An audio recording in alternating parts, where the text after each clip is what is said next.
En esta parte del programa hemos invitado a la doctora Aída García. Ella es ex ministra de la Mujer, es diplomática de carrera, me ha pasado muy bien la información, así que también hay que llamarla embajadora, ha sido embajadora, y analista político, con quien vamos a hablar sobre un tema que venimos discutiendo hace un par de semanas. Hemos tenido varios invitados que hemos hablado sobre esta moción de censura que está realizando el Congreso de la República en contra de la Junta Nacional de Justicia. Una moción de censura que lo ha presentado la congresista Patricia Chirino, a quien la vamos a tener, espero, este viernes, si la agenda no se mueve. Hoy ella está en Arequipa, pero me ha dicho que probablemente el viernes está aquí en el set con nosotros conversando sobre esto. Pero a la doctora Aída García le he visto en varios medios de comunicación y, bueno, la tuve que llamar porque dije, tiene que estar con nosotros y tenemos que hablar de eso. Doctora, ¿cómo está usted? Bienvenida. Muchísimas gracias, muy buenas tardes, es un gusto volverte a ver, sí, después de un buen tiempo, en un nuevo espacio. Así es. Así que felicitaciones. No, gracias a usted por su presencia. Esto no es si no solo nosotros, sino también por los invitados. Vamos a entrar de lleno al tema. Pero antes de entrar al tema, sí, una pequeña aclaración. Fui embajadora política. Ok. Sin embargo, efectivamente, tengo especialización también en el tema de migraciones, relaciones internacionales, globalización, desde la Universidad Católica, ¿no? No vengo de la carrera diplomática, vengo efectivamente del quehacer político. Pero tiene el expertise y capacidad profesional para hablar sobre la política internacional. De hecho, usted ha podido escuchar lo que ha dicho el canciller, que luego lo vamos a tocar. Desde la orilla más conservadora. Exacto. ¿Ah? Ahora o sea que me parece bien que el programa sea plural. Ah, sí, por supuesto, por supuesto. Y quiero aprovechar los minutos que tenemos con ustedes para entender un poco esto.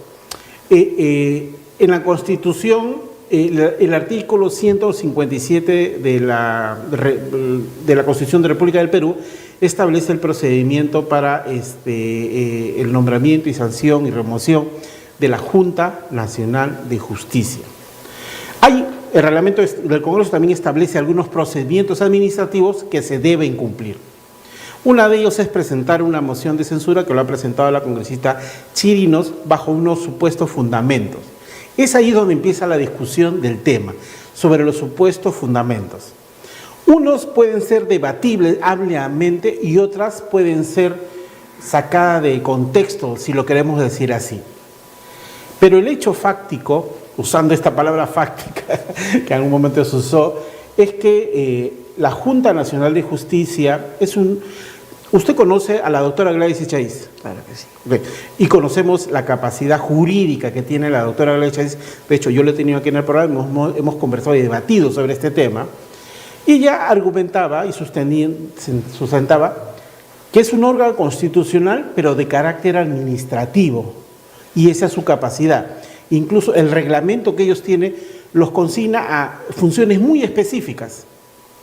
Pero ese órgano constitucional no se divorcia del control político desde el Congreso, porque lo dice en el artículo 157, es el argumento que ella tiene.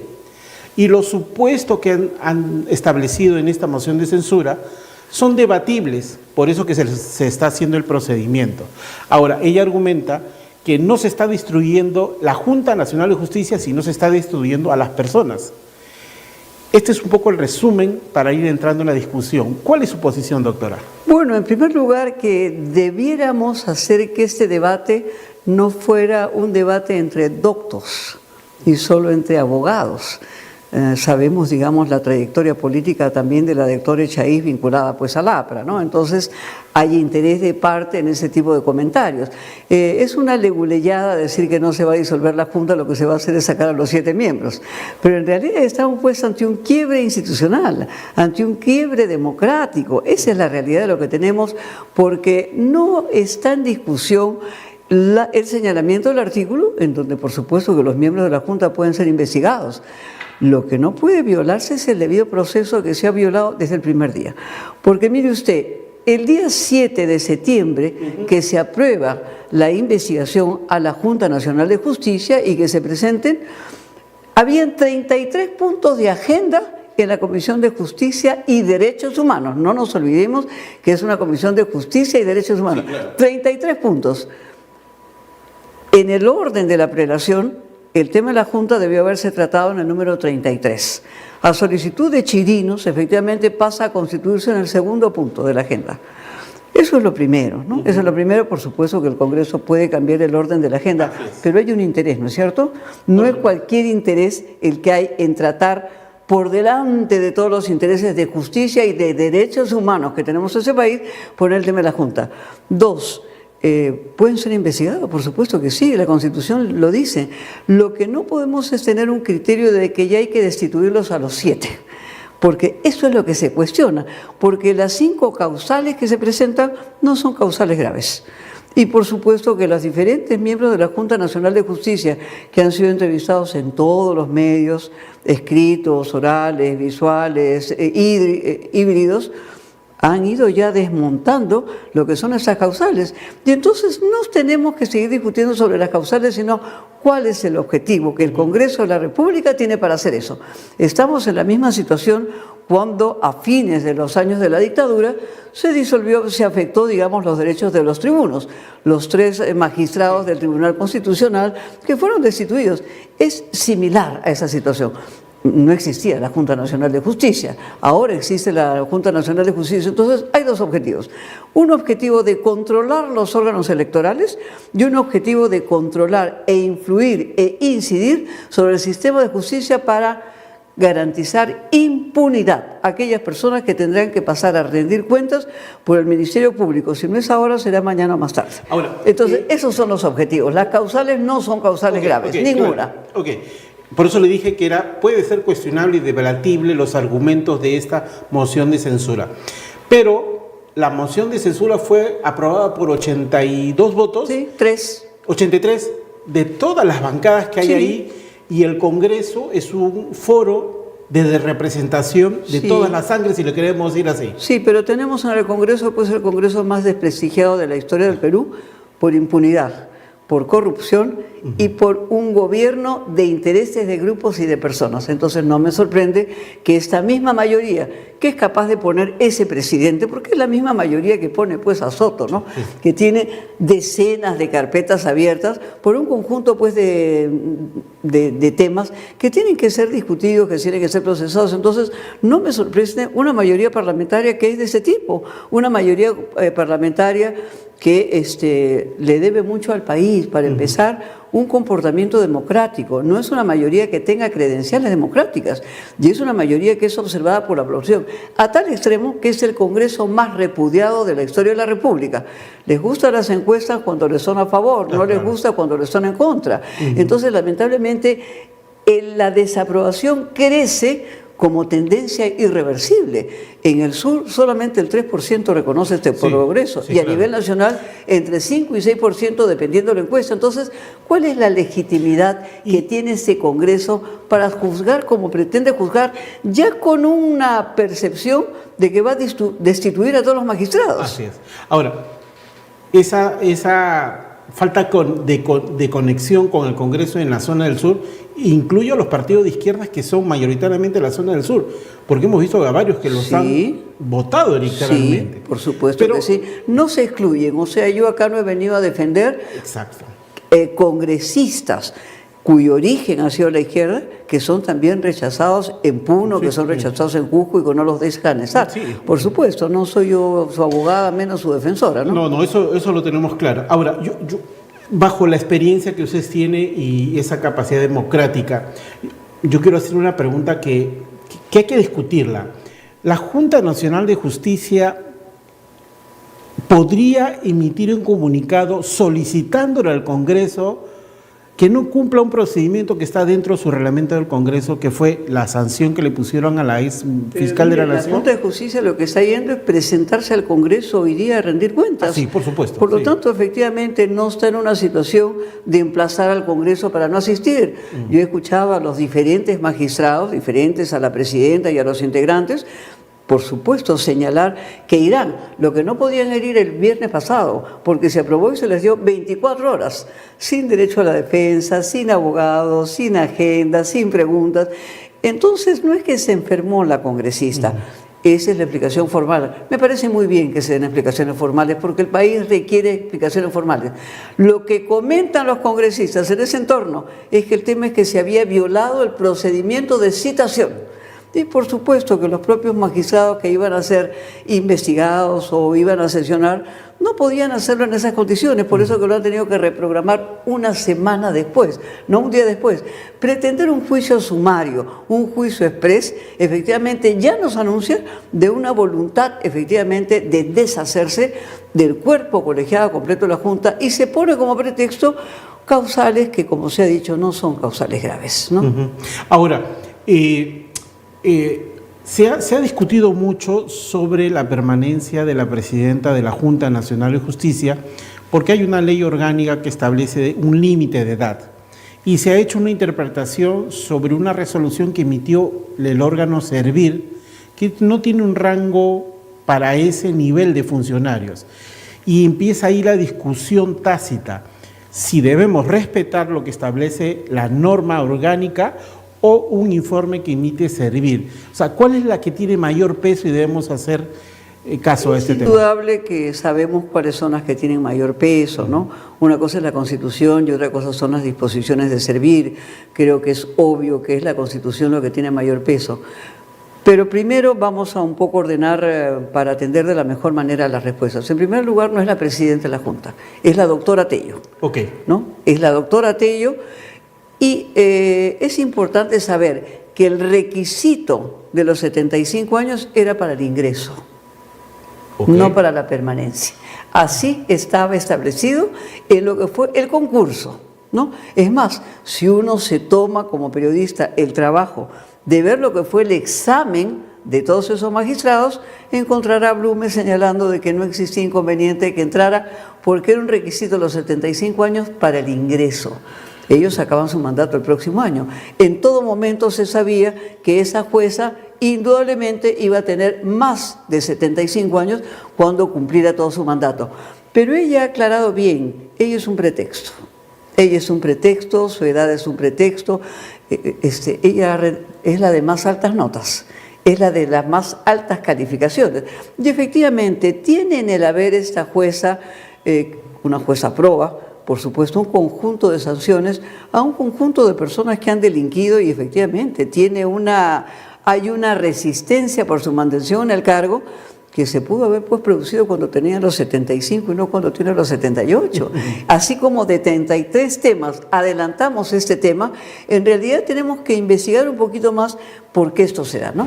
Y por supuesto está en cuestión pues investigar también a la fiscal de la Nación, ¿no? Sí. Entonces hay un conjunto de elementos que hacen que la focalización sea sobre ella, a pesar de que no es la presidenta de la Junta y a pesar desde que ingresó se sabía cuál era su edad y resulta que 3 años después estamos reclamando por su edad cuando los mismos que tomaron examen sabían que esas eran las condiciones porque digamos o no leyeron el currículum. Entonces no es el tema si solo Servir lo dice. Entonces los calificadores, el jurado, porque esta no es gente que entra por recomendación, han rendido exámenes y exámenes de altas calificaciones y la jueza Tello fue la de más altas calificaciones. Ahora, escuché a un miembro de la Junta Nacional de Justicia en una entrevista que le hizo Jaime Chincha que se refirió de un fallo del Tribunal Constitucional sobre la separación de los poderes y algunos organismos.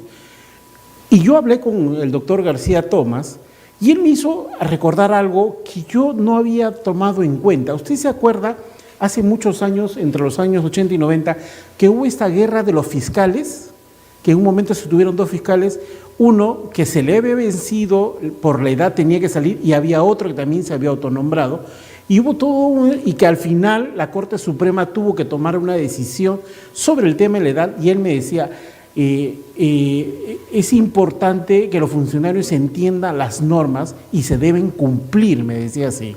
Claro que sí, pero una persona de tan altas calificaciones del servicio público y de la administración de la justicia en el país conoce pues las normas. Quizás lo único que haya que pensar en la Junta Nacional de Justicia, si esto se ha presentado como una forma de interpretaciones diferentes, tendrá que estar reglamentado, pero hasta ahora se interpreta como una edad para el ingreso. no para la mantención en el cargo. Mientras eso no se regule, no se administre, no tenga un procedimiento, no tenga una normativa, efectivamente puede estar sujeto a interpretaciones diferentes. La propia jueza tiene su propia interpretación y ya señaló que no renunciará porque ella ha entrado con todas las condiciones que la ley le ofrecía. Veremos pues efectivamente si este Congreso destituye a 7 magistrados. Estaremos ante una situación crítica en el país, por supuesto, de violentar. Estamos perdiendo seguridad jurídica. Porque en una de sus declaraciones que he estado en otro medio decía que esto se podría considerar como un golpe parlamentario al sistema judicial. Pero Gladys Echaíz, me decía la doctora, eso se interpretaría un golpe cuando se destruye o se saca de carrera a la Junta Nacional de Justicia, sino que se está reemplazando porque hay accesitarios. Eso es una leguleyada, pues. Eso es una leguleyada porque estás destituyendo a los 7 magistrados. Efectivamente, no puedes destruir el órgano porque lo hemos elegido por referéndum en diciembre del 2018, sí, recuerdo. El domingo 9 de diciembre del 2018 con una altísima votación. Entonces, efectivamente, el Congreso no está en condiciones de disolver ese órgano. Ya disolvimos el Consejo Nacional de la Magistratura. Lo que ellos quieren es apropiarse de ese órgano, porque efectivamente quien va a elegir es la actual mayoría parlamentaria. Y, por supuesto, con el Defensor del Pueblo, que está con ellos, con el Tribunal Constitucional, que está con ellos. Entonces, en realidad son juez y parte. Entonces, ¿qué se quieren? ¿Nombrar ñañitos o nombrar hermanitos? Porque nosotros hemos visto también cómo se nombran los jueces y cuál es el comportamiento. Esto no significa que no hay que revisar, digamos, el conjunto de disposiciones sobre la Junta Nacional de Justicia. Vamos a tener que ingresar a una reforma judicial también. Esa es parte de la realidad de lo que tenemos. No hay nada escrito en piedra, no son los 10 mandamientos que están escritos en piedra, pero efectivamente en estas circunstancias las psicocausales no califican para destituir a los 7 miembros, ¿no? Que pueda regularse con más claridad de que los 75 años no son para el ingreso, sino son para la mantención del cargo. Regúlenlo, porque en los 33 puntos que tenía no han puesto como punto la necesidad de regular la edad de la presencia de los magistrados en la Junta Nacional de Justicia. Ahora, ¿qué pasaría en el escenario que el Congreso logre sacar a los 7 miembros? ¿Eso en qué escenario nos pone? En un escenario, como lo he definido yo, hay quien definen de crisis congresal, de golpe congresal. Yo lo defino como un golpe parlamentario. En este siglo hemos visto en diferentes países golpes parlamentarios de diferentes maneras, en donde indudablemente se acaba con la seguridad jurídica. Y vuelvo a repetir, esto tiene objetivos, es parte de una estrategia, no es una improvisación. Cuando yo digo, digamos, buscan, digamos, el control de los órganos electorales, el núcleo que está a la ofensiva en ese tema es el que declaró fraude y que en un año no lo pudo demostrar y que sistemáticamente han golpeado a los 3 órganos electorales y han pedido su destitución. Fueron primero sobre el Jurado Nacional de Elecciones. Es por eso pues que el juez Sala tiene todo tipo de protección internacional, porque la Corte Interamericana en relación a estos magistrados también está advertida de lo que está sucediendo. Tenemos diferentes países ya pronunciándose, no solamente es el representante de la ONU, que como usted supondrá, pues no es una opinión personal. Escuchaba yo al ex canciller, ¿no? En realidad, ¿vamos a decir que Canadá es un país comunista? ¿Vamos a decir que Australia es un país comunista? ¿Vamos a decir que los 8 países que se han pronunciado por la preocupación de la no separación de poderes y, efectivamente, lo que significa, digamos, un problema democrático en el país, no podemos, pues, pasar al lado de la balanza a nuestro antojo como querramos interpretar los regímenes que se dan en los diferentes países, ¿no? Ok. Yo la escucho muy atentamente y muchos ahora... Se lo agradezco. No, es que con mucho respeto... Es que hay que entender las cosas y poner en esa gran dimensión. Y me parece magnífica todas sus preguntas, porque sus preguntas han buscado abordar la problemática, las características, el problema que... Porque en general la población... Por supuesto, está lejana a la Junta Nacional de Justicia, a pesar de que votó masivamente. Exacto. ¿No? Pero efectivamente no tiene una conciencia clara, menos de los problemas, menos de las causales, menos de la gravedad o no gravedad de las mismas, menos de los argumentos que los mismos magistrados han venido dando. Entonces, todas las preguntas han sido muy interesantes. Ahora, yo creo que es válido y celebro por parte de la Junta Nacional de Justicia que se presenten en el Congreso y den sus descargos. Claro que sí. Por es lo ahí, que les toca. Que Además, les toca. Es lo que les La toca. Constitución manda eso. Supuesto, ¿no? por supuesto y que sí. tenemos que comparecer, cualquier ciudadano que es citado ante el Congreso, hay que estar ahí presente, porque esto es nuestro deber cívico. Si respetamos las constituciones, tenemos que cumplirlas. Claro que sí, lo que no se puede aceptar es que ya vayan sabiendo que van a ser destituidos. Bueno, pero porque eso, ese es el temperamento que hay, claro. ¿no? Pero eso todavía es un camino largo, Sí. porque al final en el Congreso son los votos. Sí, son los votos. Bueno, es que tienen los votos. Sí, sí. No tienen la razón, pero tienen los votos. Entonces Pero es estamos que- en la utilización antidemocrática del uso de la correlación de fuerzas y no del uso de la razón frente a la democracia, frente a la gobernabilidad, frente a la seguridad jurídica. Ajá. Hay muchos magistrados ya que no se pueden decir que son rojos, ¿no? Que opinan, que opinan de que es improcedente y que se está ingresando a un terreno absolutamente delicado en términos de la democracia de ese país. Debieran escuchar esas voces también, Sí, ¿no? sí. Porque ellos no quieren escuchar las voces de los que ellos consideran adversarios, ¿no? Pero debieran escuchar las voces de aquellas personas que sistemáticamente han acompañado estos procesos, incluso se prestaron, digamos, a la investigación contra el golpe, montaron un conjunto de bufet de abogados para anular todos los 200.000 votos de Huancavelica y los votos del sur, porque no les gustaron los resultados electorales. Así es. Ahora, yo hablé con algunos congresistas y les pregunté sobre, bueno, ellos no pueden dar su sentido del voto, no lo pueden hacer público porque es un tema reservado, lo ampara la ley. Pero ellos sí consideran que este tema tiene que ser debatido, no se Claro puede que tomar sí. una decisión muy apresurada en ese tema. Que es importante que se cumplan los procedimientos, yo estoy de acuerdo. Claro que sí. ¿Ok? No iba a hacerse en 2 semanas. Exacto. Ya lo tuvieron que modificar. Así es. Y creo que el Congreso tiene que reflexionar en ese tema. supuesto que sí. Porque, a ver, nadie los quiere. O sea, al Congreso Nadie. no, a los congresistas, a los miembros del Congreso, porque Ni tenemos al Congreso muchos sueldos. tampoco. Tenemos muchos sueldos. Tenemos este señor. Yo, por respeto a mi propio sobrenombre, le diría los robasueldos. Los robasueldos. ¿Ah? Pero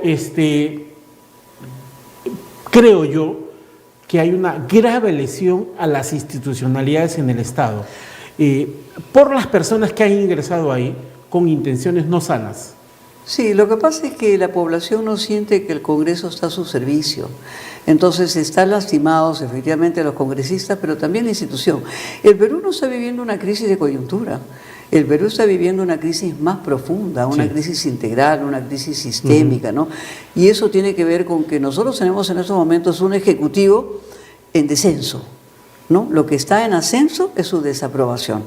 La mayoría de la población peruana desaprueba el Ejecutivo. El 92% desaprueba el Legislativo. La crisis del Poder Judicial es enorme cuando este país pues ha destituido un fiscal. Sí. No solamente hemos tenido el conflicto de fiscales de los años 80, ha destituido un fiscal. Está persiguiendo jueces en Europa que negocian las sentencias. ¿Qué quieres, hermanito? La chica está deflorada, la niña está deflorada, ¿quién fue? Bueno, no me digas, pero ¿qué quieres? ¿Que lo declare, que le rebaje la pena o que lo declaren inocente? Es la situación de la justicia en el Perú, eso del es Congreso. innegable, es innegable. Entonces hemos tenido 7 presidentes Ajá. en 7 años, ¿no? Sí. La señora Mercedes Un presidente Arao, por año casi. un presidente por año, pero eso nos expresa la crisis de régimen. Sí, sí, sí. No solamente, el tema pues no es Boluarte ni Castillo, ¿no? Ya se ha señalado acá que no tenían las credenciales para asumir esos cargos.